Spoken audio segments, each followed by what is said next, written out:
Friend Amelia and I had talked about going for years, but either money got in the way or one of us couldn't get time off work.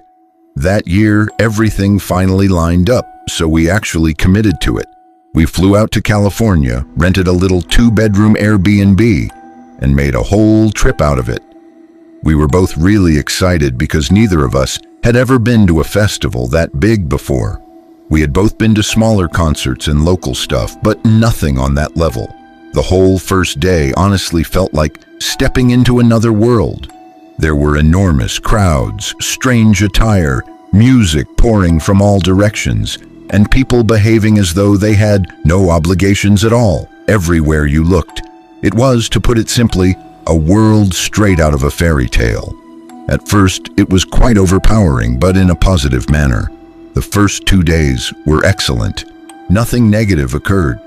We remained out late, snapped pictures everywhere, saw a lot of artists we loved, and consumed expensive food. By the end of each night, we were exhausted, but it was worthwhile. We were worn out by the third day, but it was the kind of weariness where you had to keep going because it's the last day and you don't want to waste it. Amelia had mentioned bringing Molly before to the vacation.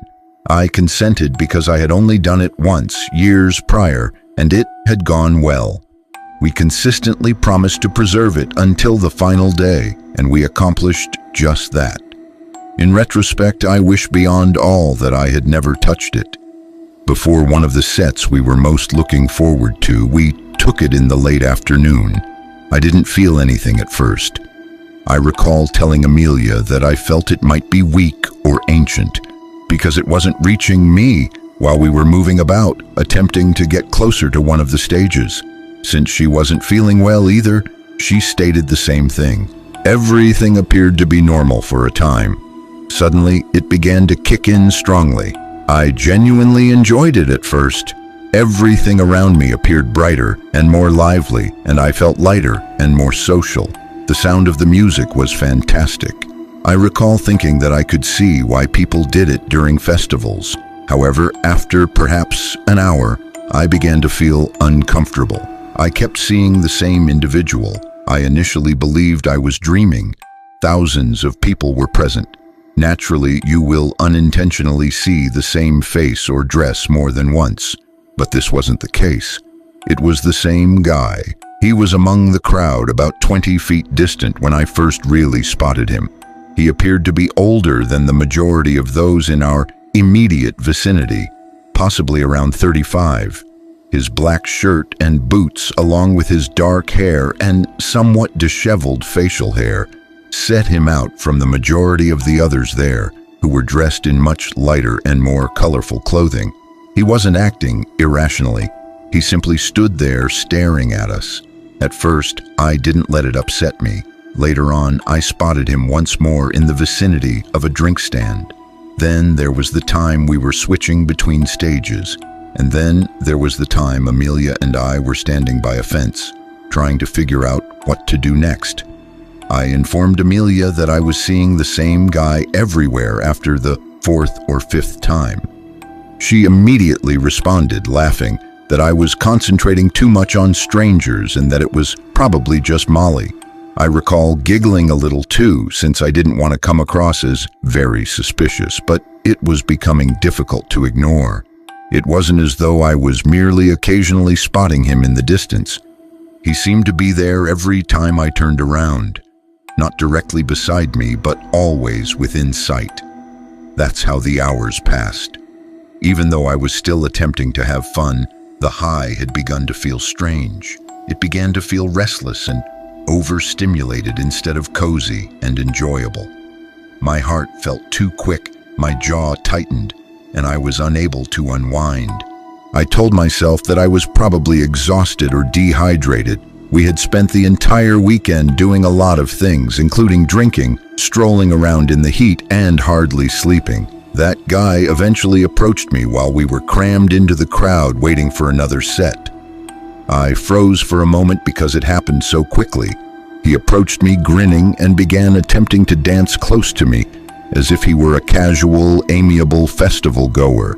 It was clear that he was flirting when he leaned in and began whispering things to me that I could hardly hear above the music. He said that I looked great and inquired as if I was with anyone. I tried to be courteous when I told him I was there with my friend because I didn't want to upset him or cause a commotion.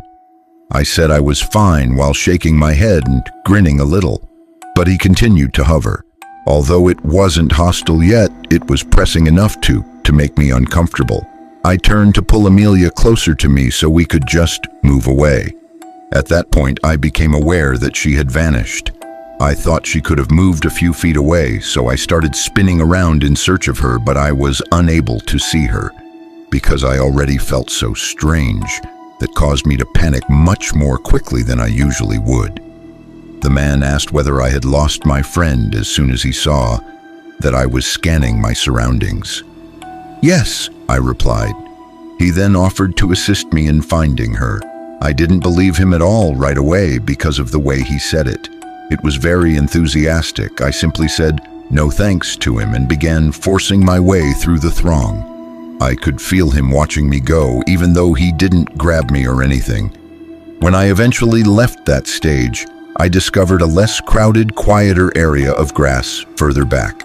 I felt like my body was closing down on me, so I sat down.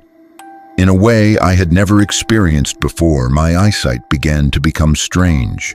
I think the simplest way to put it is that everything appeared squiggly.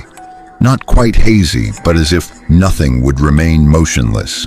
There was something unsteady about the lights, the people, and even the ground.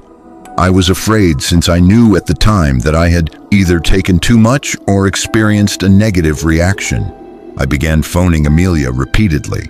The poor service there caused the calls to often fail or not go through. Before one of us connected, I think I called her 10 times.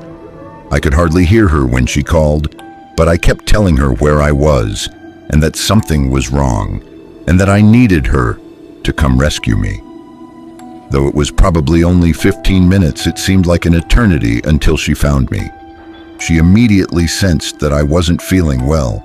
She didn't dispute with me when I told her I had to go. I was on such a nasty high that we ended up leaving the festival much earlier than we had anticipated. The walkout seemed to go for forever. Every sound was excessively loud, and I jumped every time someone walked by. I kept scanning the area, half expecting to spot the same guy once more, but I didn't. We were both exhausted when we got back to the Airbnb. We spent one more night there before taking a flight home the next evening. Amelia began discussing packing some of her belongings that evening, so she wouldn't have to do it in the morning, but I assured her that I would take care of mine the following day. All I wanted to do was lie down. My body was so worn out that it overshadowed everything else. I just climbed into bed, turned off the lamp, and lay there in the dark because I felt so physically dead, even though I was still euphoric. I was too exhausted to care that I didn't feel normal. I was not completely asleep, so I must have fallen into this half-sleep state, but I undoubtedly lost track of time. Eventually, I opened my eyes. What woke me up is unknown to me. Perhaps there was a sound, or perhaps my body was merely tense. However, I noticed a figure standing there as soon as I turned to face the bedroom doorway. It was facing me, standing just inside the doorway, tall and motionless. My brain was initially unable to comprehend what I was seeing. It was too tall and wide for me to assume Amelia was standing there for some reason. I then concentrated on the face. I recognized the man from the event, even in the dark. I realized that sounds crazy, especially considering the condition I was in, but that's precisely what I witnessed. He was standing a few steps from my bed, staring at me. I recall having a terrible, chilly feeling across my entire body. I then began to scream. I threw the blankets over my head and screamed as loudly as I could, not just yelling as if that would accomplish anything. I didn't stop screaming until Amelia entered my room. No one was present when she turned on the light. There was nobody in the doorway. There was nobody in the room. I was crying so much that I was having trouble speaking. and Amelia kept asking me what had happened. I informed her that I had noticed the festival guy standing outside my doorway. She kept assuring me that it had to be the drugs and that I was still experiencing a horrible high, even though she appeared alarmed by how serious I was. Since the alternative was so worse, I genuinely wanted to trust her. However, I was troubled by how authentic it appeared. It was not at all dreamy. It was like seeing a real person in the room as you woke up. Amelia agreed to share the bed with me that evening after I pleaded with her. After that, neither of us wanted to go back to sleep, so we lay in the hallway with the lights on and talked softly for a bit. She persisted in attempting to soothe me and engage in casual conversation. Somehow we both eventually fell asleep. When I woke up the following morning, Amelia was shaking me and yelling my name. I briefly considered the possibility that I was still dreaming. She was standing close to my bedroom doorway, staring at the floor when I finally sat up. I noticed dirty boot tracks on the hardwood when I looked down. Thinking about it still gives me shivers. They came down the hall after starting close to the front of the home. They then came to a stop at the entryway, which is just where I had seen the figure.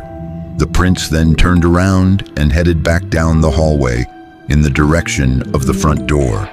I recall experiencing a wave of illness as I simply stared at them. My entire body seemed to fall. That's when I realized what I was seeing wasn't a hallucination of Molly. While I was half asleep, or we were sleeping, someone had actually been inside that house, and that was him, barring some improbable coincidence. Amelia appeared to be as afraid as I was. We immediately began inspecting everything. We ensured that the entrance door was now secured, examined every area, including the bathroom, the 2 bedrooms, and the windows. I found it more eerie because there was nothing visible missing. It indicated that the person who entered wasn't merely attempting to steal something. We packed more quickly than I had anticipated. We didn't eat, shower, or even have much conversation. We simply packed everything into our suitcases and left. We informed the Airbnb host that someone had broken in throughout the night after we had left. I recall wanting evidence that I wasn't insane, so I sent photos. I didn't care by then, even though the host seemed astonished and sorry. All I wanted to do was go. Until it came time to head to the airport, we were essentially on edge for the remainder of the day. The entire experience has stuck with me ever since, even though we arrived home without incident. The thing that worries me the most is that, presuming it was him, I have no idea how he discovered us. Perhaps he trailed us after we departed. Perhaps he witnessed us requesting a ride. Perhaps he was observing from a distance that I was unaware of. I'm not sure. All I know is that I repeatedly saw the dude at the festival. The boot prints showed that someone had been there when I saw him at the doorway. I haven't touched Molly or any similar substance since. People make jokes about unpleasant travel experiences, but that one altered my perspective forever. I still look at the bedroom doorway before doing anything else, probably because of PTSD.